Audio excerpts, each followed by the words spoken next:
Want to get back to Dave Wagner, our co-anchor out there with the spirited conversation about what's going on tonight, covering all angles. What's up, Dave? Former St. Pete Mayor Rick Baker and Bill Carlson from Tampa City Council here. Appreciate you guys being with us, and we're listening in to these results coming in. We have kind of a lively conversation taking place out here.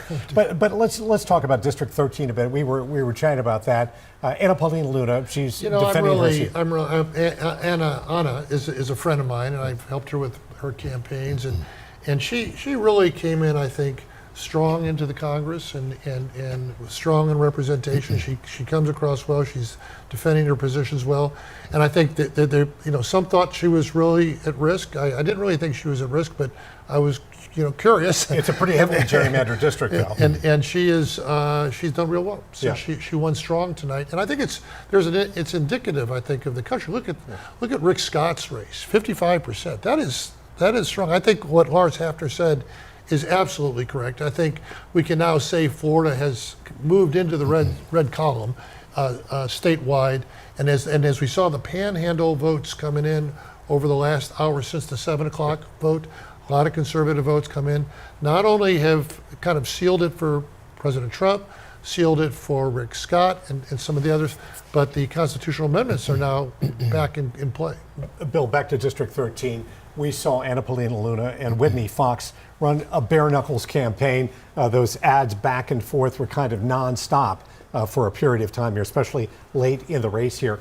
What kind of race do you think Whitney Fox ran, and do you believe she was a good candidate for the Democrats? I think she was a fantastic candidate. I've known her and her husband for several years. They went through a leadership training program that I helped sponsor a few years ago.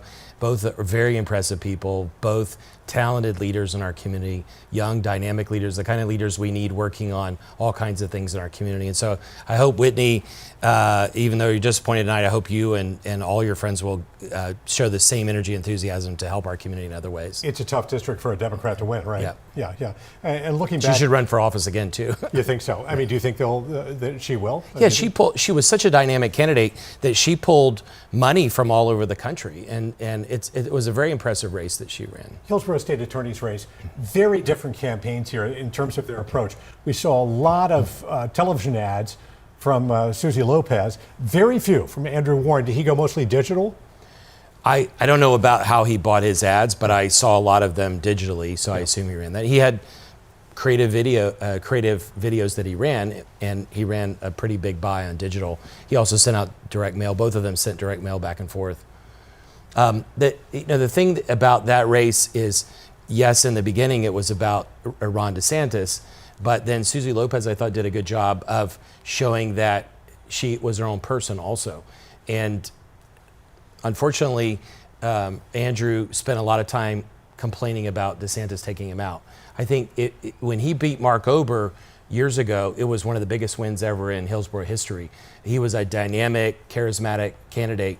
In this race, many of his messages looked like he was complaining, and that was not as effective. And it also underscores, as we look at these races tonight, the power of the incumbency.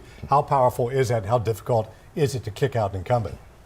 It is, but it happens too. Yeah, so I think I would agree. Susie Lopez, I think, ran a strong campaign on her own, right. But it's also a great victory for DeSantis if she winds up winning at the end of the day. The other thing that happened is that there was a big wave of Republicans also. So we see that affecting some of the other races that will come back in a little while. We haven't necessarily seen it in the state of Florida, but I want to talk a little bit about the crossover vote, some of what we're seeing nationally. We certainly saw Liz Cheney, but we saw her at odds with the President of the United States. Saw Dick Cheney. We saw members of President Trump's administration crossing over and supporting Kamala Harris here. How much does that really happen, do you think? And do you know anybody, Rick, at all, anybody on the Republican side who crossed over and voted for Harris? I don't know how everybody voted that I know. No. But I don't know of any. No, and I do think it went both ways. I think, Robert F. Kennedy Jr. coming over with Trump, and many others coming over, Democrats coming over with Trump. So it does happen, but I think the people are pretty solid in their positions. Yeah. And also, if you look at the constitutionals in Hillsborough, Bob Enriquez, the last we saw the numbers, was doing fairly well. Craig Latimer was doing fairly well, both Democrats, but they have crossover appeal. So Republicans and MPAs had to vote for them to keep up the numbers that they have.